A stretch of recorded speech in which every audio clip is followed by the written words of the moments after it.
Greetings everyone, I hope you're all well. As we're all aware, inflation has risen again, surprising all the predictions that it was actually going to fall. This is really serious and it couldn't have come at a worse possible time, because when the Bank of England monetary policy meets tomorrow, in reality they're damned if they do, damned if they don't. If they don't act as they didn't last year, this could really get out of control. There are still many unions fighting pay claims. This will add fuel to the fire, because the higher inflation rises, the greater their demands will be in terms of pay rises that will push it up even further. On the other hand, if they do act and push up interest rates anymore, we've seen what the rise in interest rates has done with Silicon Valley Bank and the fallout, which has not ended yet. The entire banking system is on thin ice.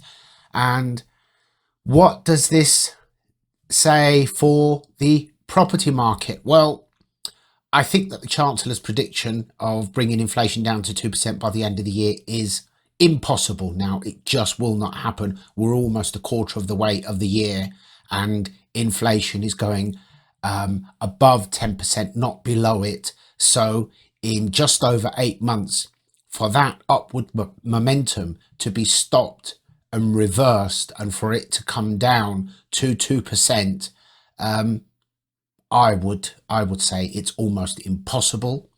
The problem is, if interest rates do go up tomorrow, it will put further downward pressure on the housing market.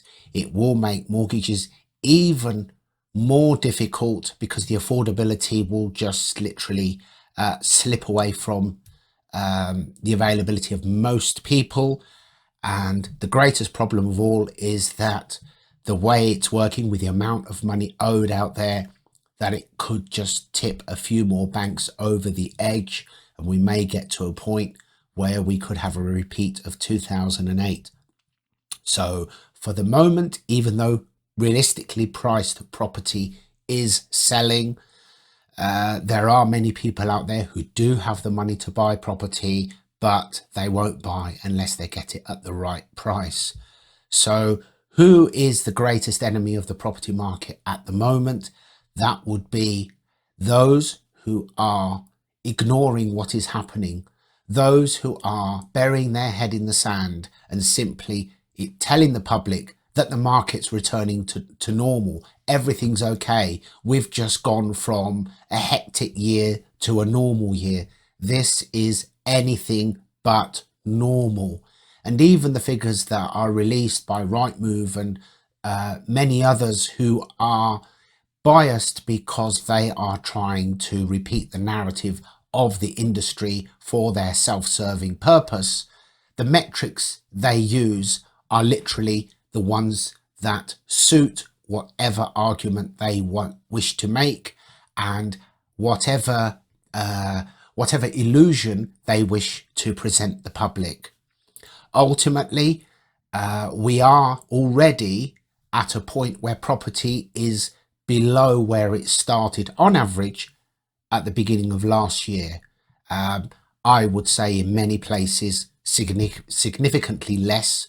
But even if it were exactly the same as when it started, as where it was at the beginning of last year, if that is the case by the end of this year, the compound inflation now looks to be, by the end of this year, over the 2 years, in excess of 20%.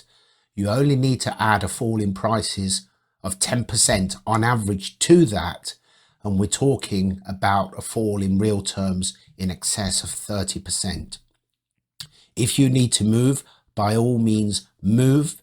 Do not trust the lies of many agents who try to win your listing by overvaluing your property, because if you go on the market too high, you will just sit there without selling. The longer you're on the market, the less you will ultimately achieve.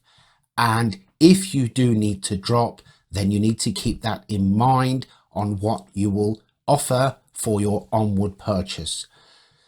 First time buyers, I'm afraid I have to repeat what I've been saying for the last few months. I'm afraid if you're a first time buyer and especially if you're buying with a small deposit, hit the pause button and leave it paused for the foreseeable future.